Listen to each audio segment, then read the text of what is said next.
Good morrow, my sweet strangers. Welcome to my CraftyHanded channel. Today you can join me for some unconventional Madeira Easter egg decorating. But let's start from the beginning. Duck eggs are best for this, but I'm using what I have at hand, plain chicken eggs. Just beware and do not use the compromised ones, with faint crack lines like this one. Start by drawing a simple grid with a soft pencil, dividing the egg into equal sections. You will need a small die grinder, like a Dremel tool, with a fine grinding tip. Slowly start drilling. The finer tip you have, the more detailed pattern you can go for. Unfortunately, mine wasn't too fine. Be gentle and don't push too hard, or the egg will break. Add more pencil guidelines along the way as you need to. I found out there is actually Madeira egg decorating technique out there, but I tried to twist it my way, away from traditional white on white version. Sometimes when you push too hard, don't have a very fine tip, or use the egg with faint cracks, it just breaks after a while. And it's okay to get mad.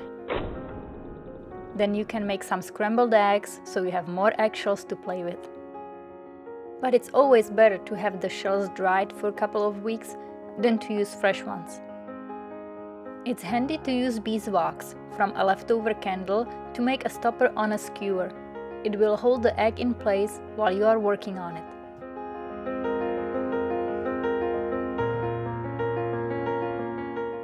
Oh wait, when you're done drilling, go clean your egg. It's better to do it before you start painting.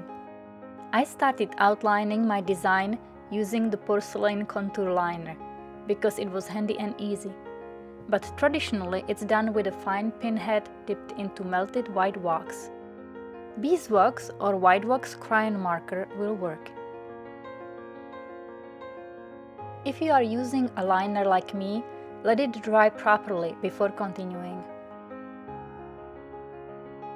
Make as many designs as you like, so you can paint them all at once after you are done with all the dusty work. So here is the cleaning that should have been done way before outlining, but it worked fine with the liner I used. Mix together half of the jar of water with half of the jar of household chlorine. Put the egg in it and close the jar lid so the chlorine vapor is not hurting you. And then sit back and watch the bubbles for 5 to 10 minutes.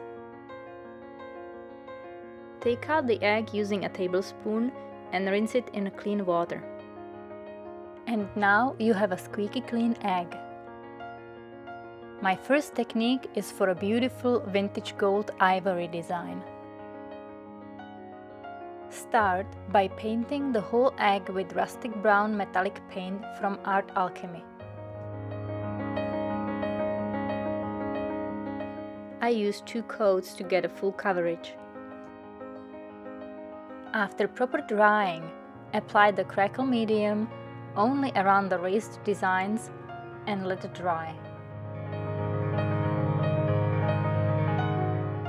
Mix latte acrylic paint from Dough Crafts with rose gold opal magic from Art Alchemy.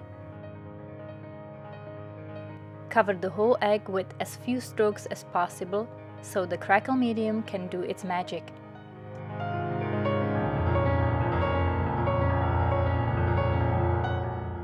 And soon you can see the cracks appearing. After letting it dry properly, lightly highlight the design with the bronze antique paste from Pentart. You can use your finger.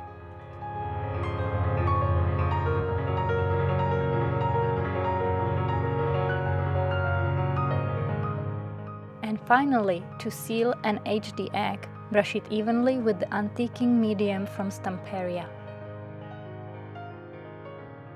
If you enjoy what I do, please like, subscribe and share. It helps my channel greatly. Thank you. The second technique is for the rusty red distressed egg. And I must apologize for some lost footage in advance.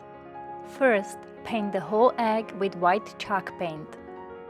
Then use the same crackle medium as before, just between the lines, and let it dry. Paint over it, this time with Mocha acrylic paint from Dokrat. And highlight again with antique paste in bronze from Pentart. When everything is dry, final coat the egg with antiquing medium from Stamperia. Using chalk paint as a base coat brought out some interesting maps. So these are my new aged and distressed Madeira Easter eggs for this year. I just love this vintage look, and I hope you do too. Thank you for watching.